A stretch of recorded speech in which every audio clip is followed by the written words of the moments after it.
Hey Frontline fans, Brant Fowler aka the Gonzogoose back with you for another Futures in review. This time I'm looking at Batgirl, Futures in #1, the one-shot for Batgirl obviously, written by Gail Simone. It is her last issue on Batgirl as she moves on to Secret 6, and art is by Javier Guerin. Now, we know what the Futures in titles, they're all taking place 5 years in the future, but this particular issue starts 2 years in the future and kind of works its way up. I don't want to spoil it too much. I know it's only been out for less than a week now, but basically the story opens on Barbara Gordon's wedding day. She has married this guy, and all of a sudden her brother James shows up and is threatening to kill Barbara unless her newlywed husband kills himself, jumps off the roof. And so to protect Barbara, he does, and Barbara snaps at that point. So 3 years in the future, we get a walk up to see exactly what she's been up to, and basically she's gone on this for lack of a better term, suicide mission.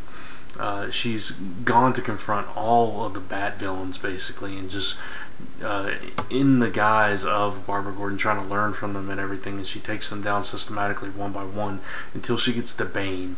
And Bane, she wants to take him from inside out, so she comes to him, learns from him, and supposedly takes the Venom serum to become like him, and she gets bulky and pumped up and everything, and she's got this incredibly different new look.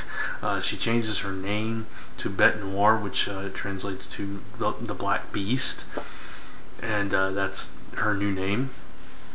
And all in all, she doesn't take the serum, and she tries to take on Bane, but she can't finish the job because she's still Barbara Gordon inside. But Batgirl is dead.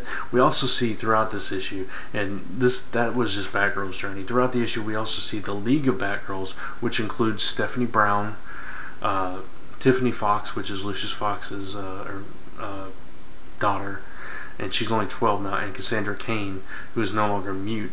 So all three of them, they are the new Batgirls, and Batgirl is their leader, their hen mother, kind of, but she goes by Bet Noir, and she's still bulky and muscular and everything, unlike her previous version that we know her as.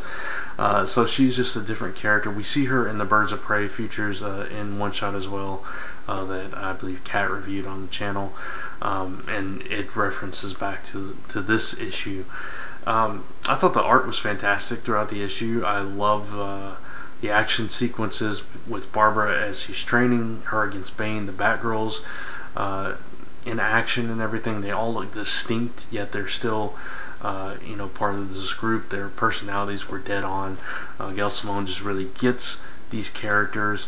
I thought it was fun, and it was meaningful. It was an unexpected turn for Barbara Gordon, but it kind of makes sense the way she snaps after everything she's been through, up to this point, and then having her husband commit suicide to save her life on the day of her wedding, thanks to her brother. I mean, it was too much for her, and she just snaps and becomes this different character.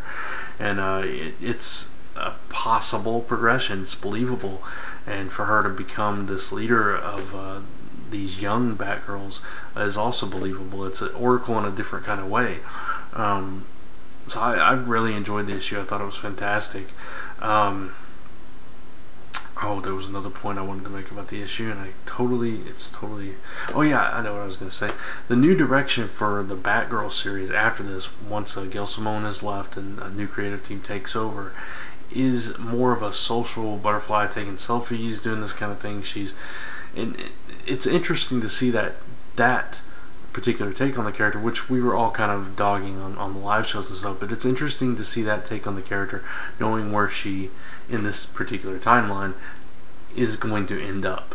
Seeing that, okay, we're seeing the fun-loving thing, but 2 years later her husband's going to kill himself, and then 5 years later she's going to be this completely different character.